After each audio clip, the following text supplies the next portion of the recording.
ورحمة الله تعالى وبركاته. إن الحمد لله نحمده ونستعينه ونستغفره ونؤمن به ونتوكل عليه ونعوذ بالله من شرور أنفسنا ومن سيئات أعمالنا. من يهد الله فلا مضل له ومن يضلله فلا هادي له. ونشهد أن لا إله إلا الله وحده لا شريك له. ونشهد أن سيدنا وسندنا وحبيبنا ومولانا محمدا عبده ورسوله الذي أرسله بالحق بشيرا ونذيرا وداعيا إلى الله بإذنه وسراجا وقمرا منيرا. أما بعد فقد قال الله تعالى في كلامه المجيد وفي فرقانه الحميد. সবাই পড়ে আউযু বিল্লাহি মিনাশ শাইতানির রাজিম। বিসমিল্লাহির রহমানির রহিম। সুবহানাল্লাযী أسرى بعبده ليلا من المسجد الحرام إلى المسجد الأقصى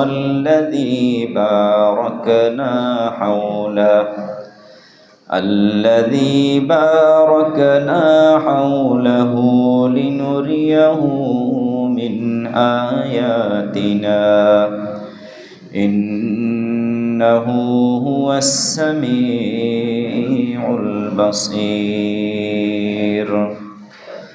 وقال رسول الله صلى الله عليه وسلم الصلاة عماد الدين أو كما قال عليه الصلاة والسلام. درود شریف پڑھی اللهم صل على محمد وعلى آل محمد كما صليت على إبراهيم وعلى آل إبراهيم إنك حميد مجيد. اللهم بارك على محمد وعلى آل محمد كما باركت على إبراهيم وعلى آل إبراهيم إنك حميد مجيد. মুআজ্জাজ মুহতারাম সম্মানিত মুসল্লিয়ান কিরাম, সর্বপ্রথমে আল্লাহ রাব্বুল আলামিনের অসংখ্য অগণিত শুকরিয়া আদায় করছি, যিনি আমাদেরকে আজকের এই পবিত্র জুমার নামাজে শরীক হওয়ার তৌফিক দিয়েছেন। পবিত্র রজবের এই চাঁদে পবিত্র মাহে রমাদানকে সামনে নিয়ে আল্লাহ তাআলা যেন আমাদের সবাইকে আজকের এই জুমার দিনের ইবাদত বন্দেগী এবং মসজিদে আশাকে কবুল আর মঞ্জুর করে নেন বলে আমিন। সাথে সাথে শুকরিয়া আদায় করছি আল্লাহ তাআলা আমাদের সবাইকে যে সবার আগে আল্লাহর ঘরে আসার তৌফিক দিয়েছেন, এজন্য সেই মহান আল্লাহ সুবহানাহু ওয়া তাআলার দেওয়া জবান দিয়ে তারই শেখানো ভাষায় কালিমাতুশ শুকর আদায় করে সবাই পড়ি আলহামদুলিল্লাহ। সবাই পড়ি রব্বানা লাকাল হামদ হামদান কাসীরান طيبا مباركا فيه يا ربي لك الحمد كما ينبغي لجلال وجهك وعظيم سلطانك. সর্ব অবস্থায় সকল প্রশংসার মালিককে আমরা কার প্রশংসা দিয়ে শুরু করলাম? সাথে সাথে সবাই একবার আমাদের প্রিয় নবীর তরে পড়ে নি সাল্লাল্লাহু আলাইহি ওয়াসাল্লাম। সম্মানিত হাজিরিন, মেরাজের আলোচনা করছিলাম। আজকে ইনশাআল্লাহ আমরা মেরাজের ঘটনা সংক্ষিপ্তভাবে আলোচনা করব। সাথে সাথে আল্লাহ রাব্বুল আলামিনের সাথে আমাদের প্রিয় নবী জনাবে রাসূলুল্লাহ সাল্লাল্লাহু আলাইহি ওয়াসাল্লাম যে সকল কথোপকথন করেছেন, তিনি মহান আল্লাহ তাআলার সান্নিধ্য লাভ করে সরাসরি আল্লাহ রাব্বুল আলামিনের সাথে যে কথাগুলো বলেছেন সেগুলো আমাদের জীবনে আমরা বাস্তবায়ন করতে পেরেছি কিনা এ বিষয়ে আলোচনা করব ইনশাআল্লাহ। আল্লাহ রাব্বুল আলামিন এই ঘটনার সূচনা করেছেন সুবহান শব্দ দিয়ে।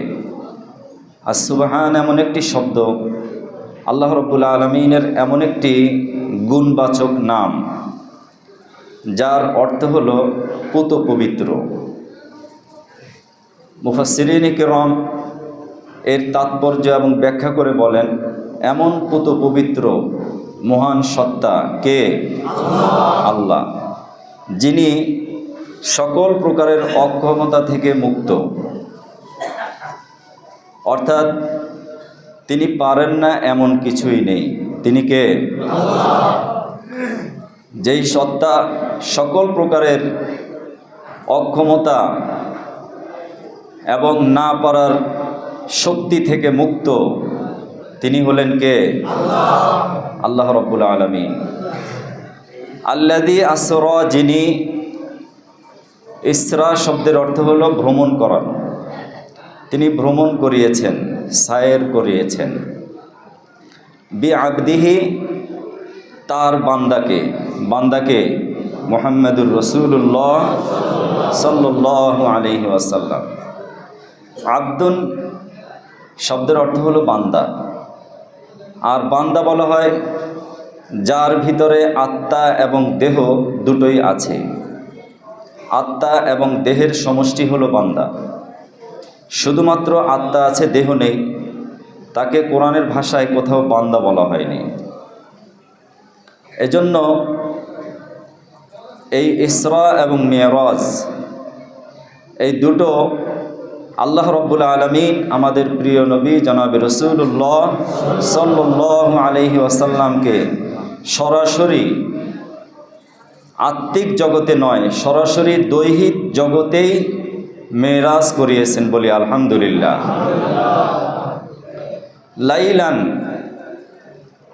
লাইলান শব্দের অর্থ হলো রাতের একটি অংশ। আরবি ভাষী যারা আছেন বা আরবি ভাষা যারা বোঝেন, লাইলান শব্দটা নাকেরা, আর নাকেরা অসম্পূর্ণতা বোঝায়, পূর্ণ রাত নয়। রাতের একটি অংশে আমাদের প্রিয় নবী জনাবে রাসূলুল্লাহ সাল্লাল্লাহু আলাইহি ওয়াসাল্লামকে ভ্রমণ করালেন। কোথায়? আল্লাহ রাব্বুল আলামিনের একান্তে কাছে, সিদরাতুল মুনতাহা এবং তার উপরে, অর্থাৎ মহান আল্লাহ তাআলার একেবারে কাছাকাছি। জোরে কোন সুবহানাল্লাহ। কোথা থেকে? মিনাল মসজিদিল হারাম, মসজিদে হারাম থেকে তার এই ভ্রমণ শুরু হয়েছে। তিনি মহান আল্লাহ রাব্বুল আলামিনের রয়্যাল গেস্ট হিসাবে, বিশেষ মেহমান হিসাবে নিমন্ত্রিত এবং আমন্ত্রিত। জোরে কোন সুবহানাল্লাহ।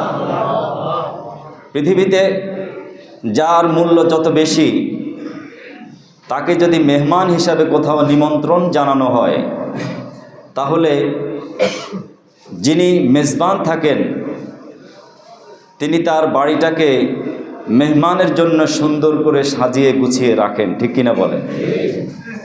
মেহমান যত বেশি মূল্যবান হবে, মেহমানের কদর মর্যাদাও তত বেশি হবে। ঠিক কিনা বলেন? আর এক্ষেত্রে মেহমান হলেন বিশ্বনবী রহমাতুল লিল আলামিন, ইমামুল আম্বিয়া ওয়াল মুরসালিন, খাতামুন নবিয়্যিন, শফিউল মুজনবিন, মুহাম্মাদুর রাসূলুল্লাহ সাল্লাল্লাহু আলাইহি ওয়াসাল্লাম, যিনি অবস্থানগত দিক থেকে আল্লাহর পরেই যার অবস্থান, ঠিক কিনা বলে? তাকে আল্লাহ রাব্বুল আলামিন চিফ গেস্ট হিসাবে, তাকে অতিথি হিসাবে নিমন্ত্রণ জানিয়েছেন। এবং এই নিমন্ত্রণ জানাতে আল্লাহ রাব্বুল আলামিন তার কাছে রাষ্ট্রদূত হিসাবে যাকে দায়িত্ব দিয়েছেন, যিনি হযরত আদম আলাইহিস সালাতু ওয়াস সালাম থেকে শুরু করে সমস্ত নবী রাসূলদের কাছে আল্লাহর পক্ষ থেকে দূত হিসাবে দায়িত্ব পালন করেছেন, তিনি কে? হযরতে জিবরাইল আমিন আলাইহিস সালাতু ওয়াস সালাম। তার ব্যাপারে কোরআন সাক্ষী দেয়, তিনি হলেন বিশ্বস্ত, সম্পূর্ণ কলুষমুক্ত, মিথ্যামুক্ত।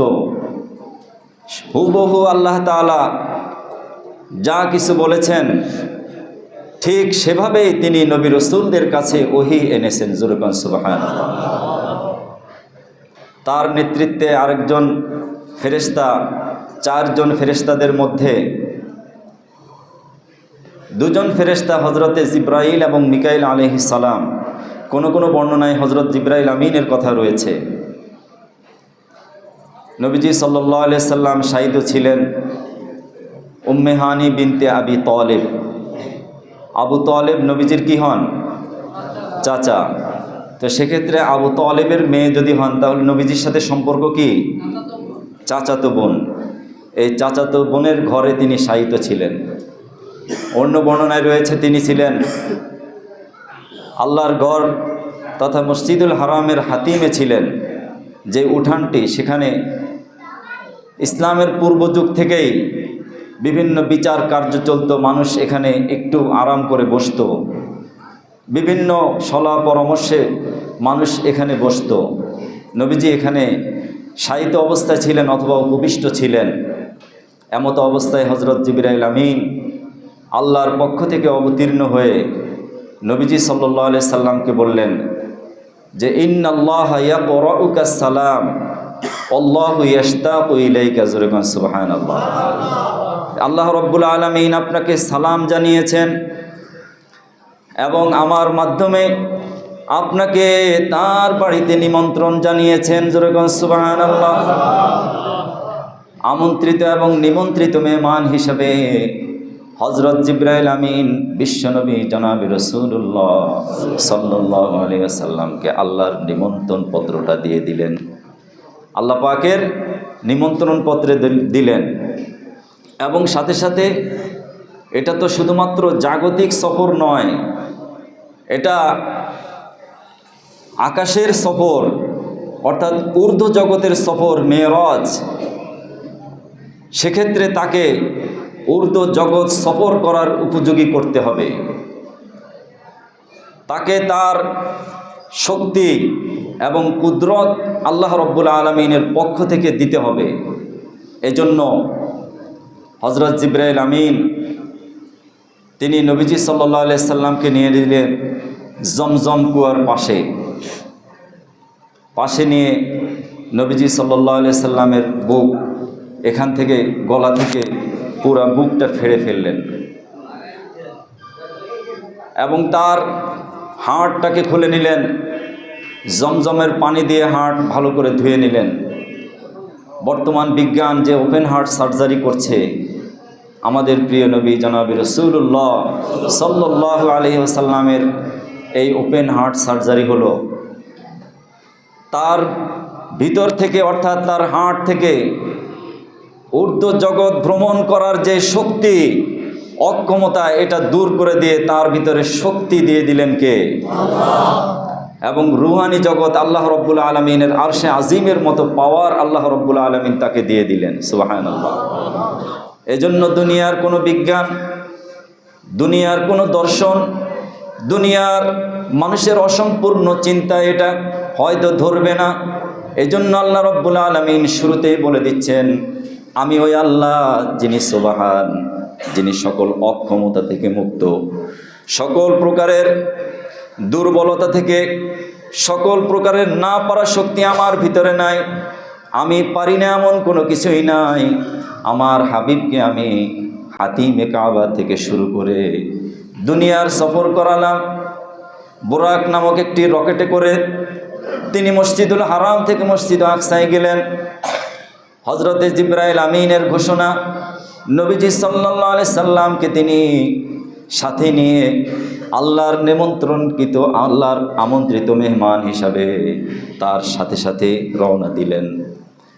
মসজিদ আকসা পর্যন্ত যিনি গেলেন, হাদিসের বর্ণনা অনুযায়ী মসজিদুল আকসায় যখন তিনি অবস্থান করলেন, তার বোরাক নামক বাহনটি মসজিদুল আকসার ওই খুঁটির সাথে, আকসার দরজার সাথে তিনি বেঁধে রাখলেন।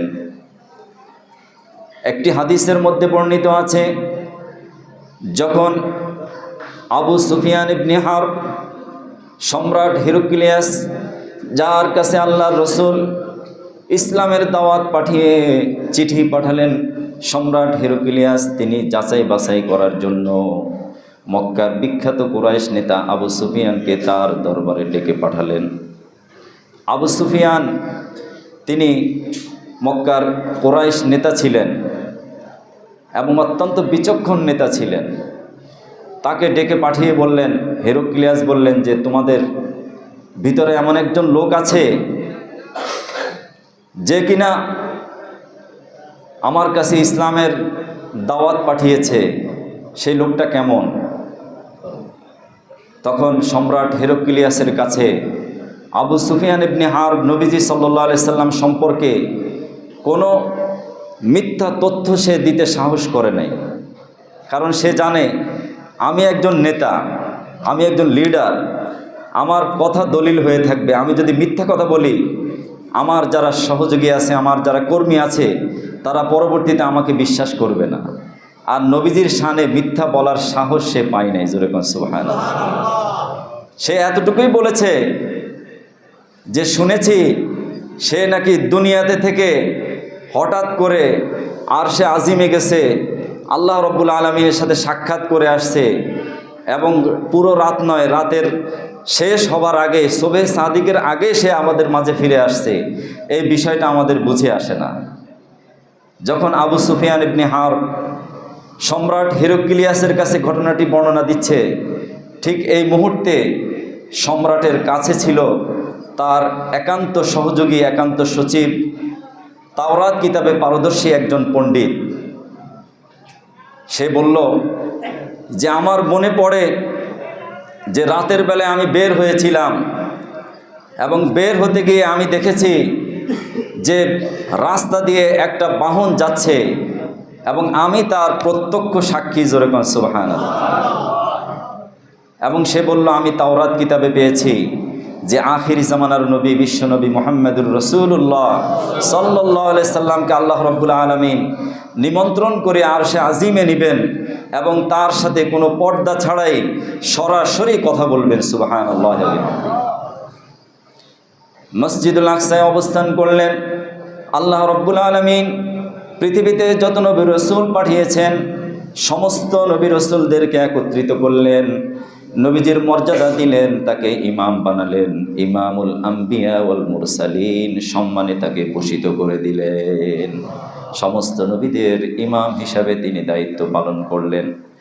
সমস্ত নবীগণের সামনে তিনি ভাষণ দিলেন। বিস্তারিত বর্ণনা বলবো না, শুধু এতটুকুই বলবো যে সমস্ত নবীগণ স্বীকৃতি দিয়ে দিলেন, তারা সার্টিফিকেট দিলেন যে আমাদের মধ্যে আমাদেরকে যত নবী রাসূল আল্লাহ রাব্বুল আলামিন পাঠিয়েছেন, আমাদের সবার ইমাম হলেন ইমামুন নবীন মুহাম্মদুর রাসূলুল্লাহ সাল্লাল্লাহু আলাইহি ওয়াসাল্লাম। দুনিয়ার মসজিদুল হারাম এবং মসজিদুল আকসার সফর শেষ, এবার ঊর্ধ্ব জগতে গমন শুরু। আল্লাহ রাব্বুল আলামিন আগে থেকেই তাকে প্রস্তুত করে দিয়েছেন। হযরত জিবরাইল আমিন তাকে সাথে নিয়ে ঊর্ধ্বগমন শুরু করলেন। আল্লাহ রাব্বুল আলামিনের তৈরি 7টি আকাশকে তিনি সাজালেন। আকাশের প্রত্যেকটা প্রধান ফটকে নবী রাসূলদেরকে দাঁড় করালেন। তারা নবীজি সাল্লাল্লাহু আলাইহি সাল্লামকে সাদর সম্ভাষণ জানিয়ে তাকে রিসিভ করে নিলেন। সুবহানাল্লাহি ওয়া বিহামদিহি। দুনিয়ার কোনো ফেরেশতা দিয়ে নাই, আল্লাহর তৈরি কোনো ফেরেশতা দিয়ে আল্লাহর নবীকে রিসিভ করা হয়নি। আল্লাহ রব্বুল আলামিন সপ্ত আকাশ পর্যন্ত, প্রত্যেক আকাশের মধ্যে এক একজন নবী, কোনো আকাশে দুইজন নবী, কোনো আকাশে নবীদের সাথে অন্য অন্য ব্যক্তিদেরকেও তিনি দাঁড় করালেন। প্রত্যেকটা আকাশের প্রধান ফটকে নবী রাসূলগণ দাঁড়িয়ে দাঁড়িয়ে তাকে সালাম জানিয়েলেন এবং সম্ভাষণ দিলেন। সুবহানাল্লাহ। হযরত জিবরাইল আমিন আল্লাহর নবীকে সাথে নিয়ে নবীদের সাথে পরিচয় করায় দিলেন। সমস্ত নবী রাসূলগণ নবীজি সাল্লাল্লাহু আলাইহি সাল্লামকে সালাম জানালেন। প্রথম আকাশে হযরত আদম আলাইহিস সালামের সাথে সাক্ষাৎ হলো। দ্বিতীয় আসমানে হযরত ঈসা এবং হযরত ইয়াহইয়া আলাইহিস সালামের সাথে সাক্ষাৎ করলেন। তৃতীয় আসমানে হযরত ইউসুফ আলাইহিস সালাম, চতুর্থ আসমানে হযরত ইদ্রিস আলাইহিস সালাম, পঞ্চম আসমানে হযরত ইউসুফ আলাইহিস সালাম, ষষ্ঠ আসমানে হযরত মুসা আলাইহিস সালাম এবং সপ্তম আসমানে দেখা হলো মুসলিম জাতির পিতা হযরত ইব্রাহিম আলাইহিস সালামের সাথে আল্লাহর নবীর সাথে পরিচয় করায় দিলেন হযরত জিবরাইল আমিন।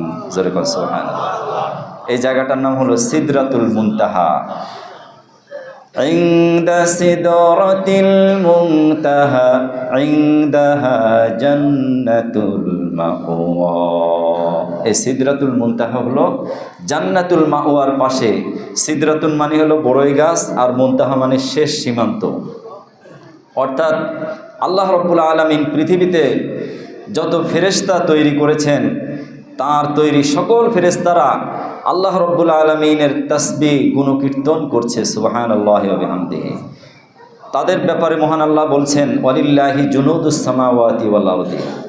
আকাশ এবং জমিনের আল্লাহর পক্ষ থেকে সৈনিকের দায়িত্ব পালন করে সমস্ত ফেরেশতারা। সুবহানাল্লাহ।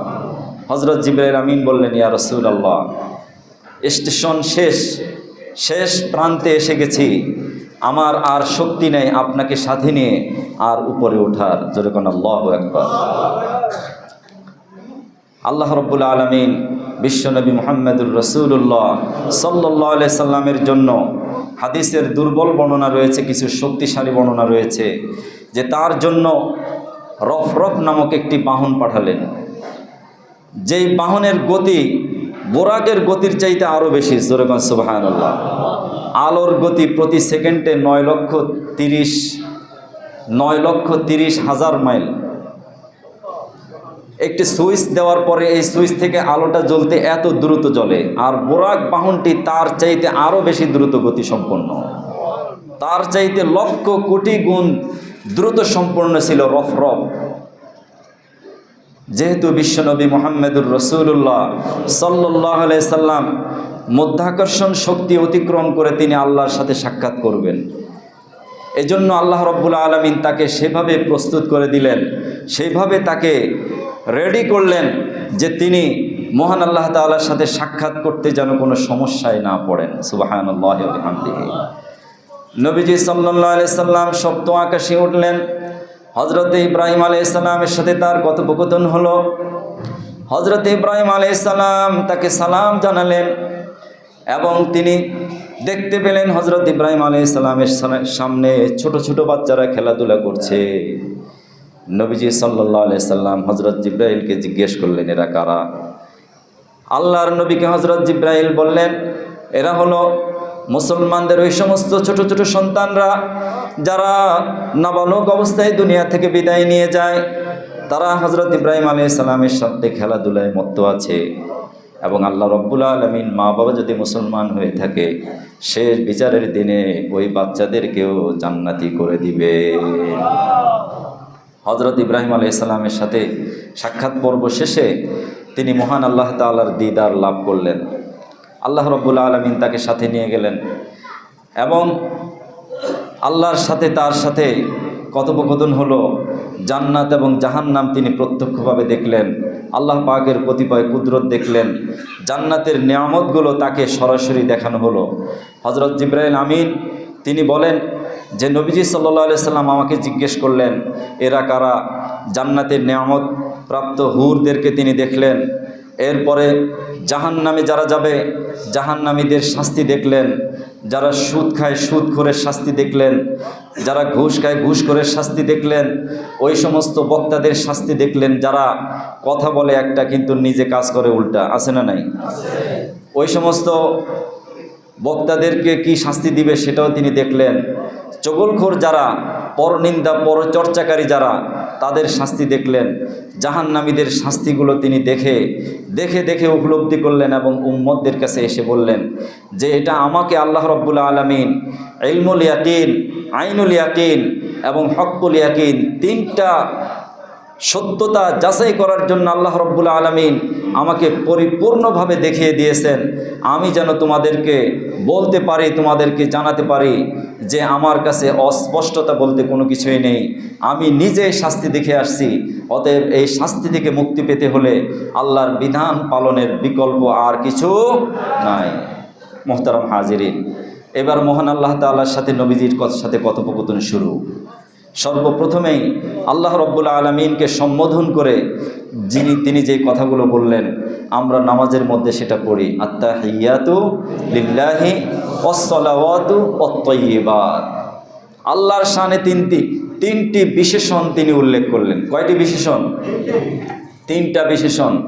আত্তাহিয়াতু, যে সকল প্রকারের পুত পবিত্রকে, ওয়াসসালাওয়াতু, সকল প্রকারের রহমত, ওয়াত-তাইয়্যিবাত, এবং সকল প্রকারের ইবাদত বন্দেগী একমাত্র কার জন্য?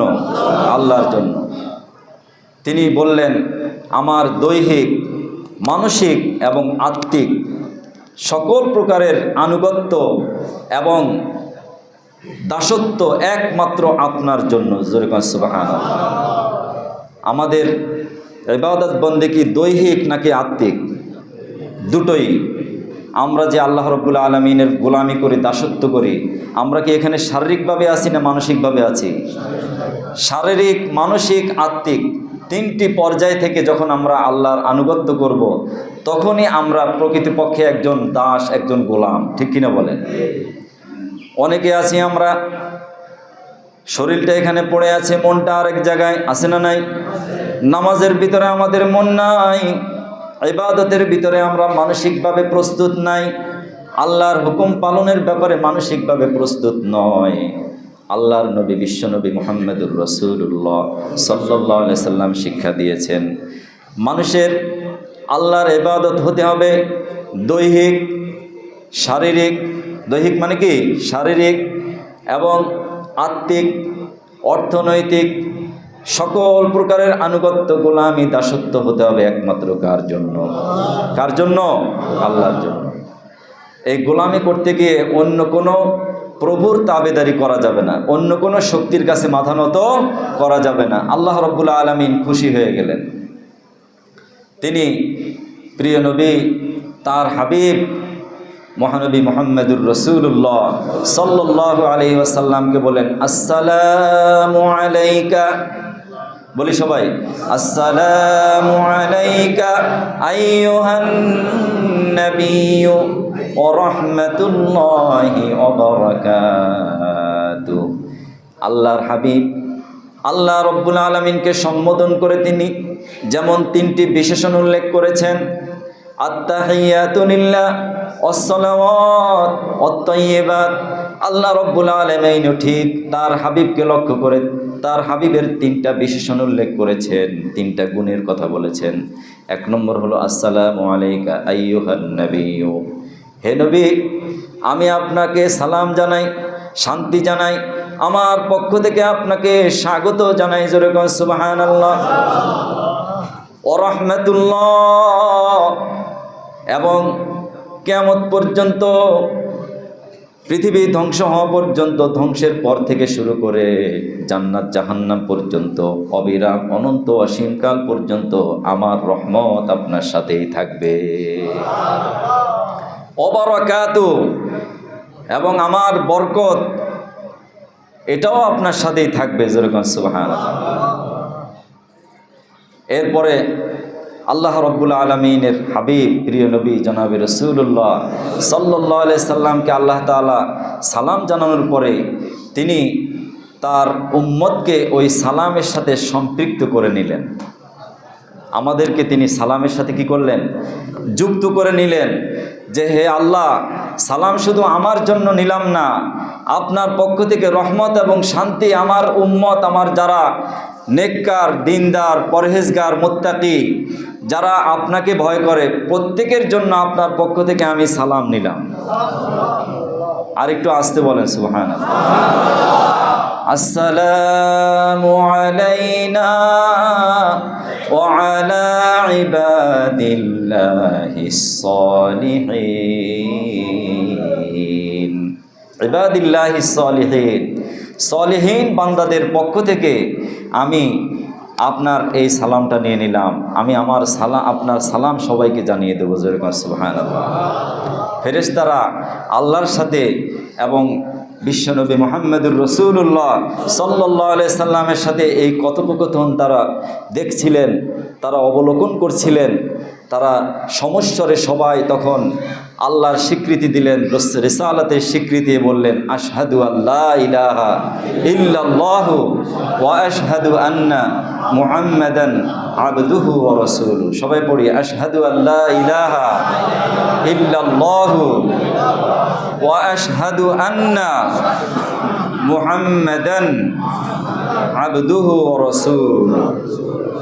এই কালিমায় শাহাদাতের সাক্ষ্য দিলেন ফেরেশতারা যে আমরা সাক্ষ্য দিচ্ছি আল্লাহ ছাড়া কোনো ইলাহ নাই, আল্লাহ ছাড়া কোনো বিধানদাতা নাই, আল্লাহ ছাড়া কোনো রিজিকদাতা নাই, আল্লাহ ছাড়া কোনো শক্তিদাতা নাই, আল্লাহ ছাড়া দুনিয়ার জীবনে সম্মানদাতা আর কেউ নাই। আছে?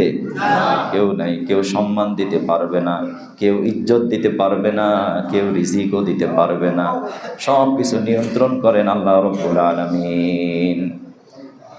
এজন্য মুহতারাম হাজিরিন, নবীজি সাল্লাল্লাহু আলাইহি সাল্লাম আমাদের জন্য পরে উপহার নিয়ে আসছেন 5 ওয়াক্ত সালাত, সূরা বাকারার শেষ 2 আয়াত এবং শিরিক মুক্ত ইবাদতের প্রতিশ্রুতি। সূরা বাকারার শেষ 2 আয়াত মেরাজের রাতেই নাজিল হয়েছে। এরপরে শিরিক মুক্ত ইবাদত যে করবে তার ব্যাপারে প্রতিশ্রুতি দেওয়া হয়েছে, তার ব্যাপারে অঙ্গীকার করা হয়েছে। আল্লাহ রাব্বুল আলামিন তাকে তার নিকটবর্তী বান্দাদের মধ্যে শামিল করে নেবেন, তাকে জান্নাতি বানিয়ে দিবেন। যেরকম সুবহানাল্লাহ। এরপরে 5 ওয়াক্ত সালাত। এছাড়া নবীজি মেরাজ থেকে আসার পরে আল্লাহ রাব্বুল আলামিন কুরআনুল কারীমের সূরা বানী ইসরাঈলের কয়েকটি আয়াত নাজিল করে পরবর্তীতে তিনি মক্কা থেকে মদিনায় আসবেন, মদিনাকে ইসলামী প্রজাতন্ত্র ঘোষণা করবেন। ইসলামী রাষ্ট্রের মূল নীতি কী হবে, শান্তি প্রতিষ্ঠার 14টি দফা, 14টি মূল নীতি আল্লাহ রাব্বুল আলামিন মেরাজ পরবর্তীতে নাজিল করে দিলেন। যেরকম সুবহানাল্লাহ। আমরা সেগুলো ইনশাআল্লাহ পরবর্তীতে আলোচনা করব। আল্লাহ তাআলা যেন আমাদের সবাইকে মেরাজের শ্রেষ্ঠ উপহার 5 ওয়াক্ত সালাত বা জামাত আদায় করার তৌফিক দান করে দেন। সবাই বলি আমিন। সম্মানিত মুসল্লিয়ান কিরাম, গত জুমায় আপনারা মসজিদে যা দান করেছেন তাতে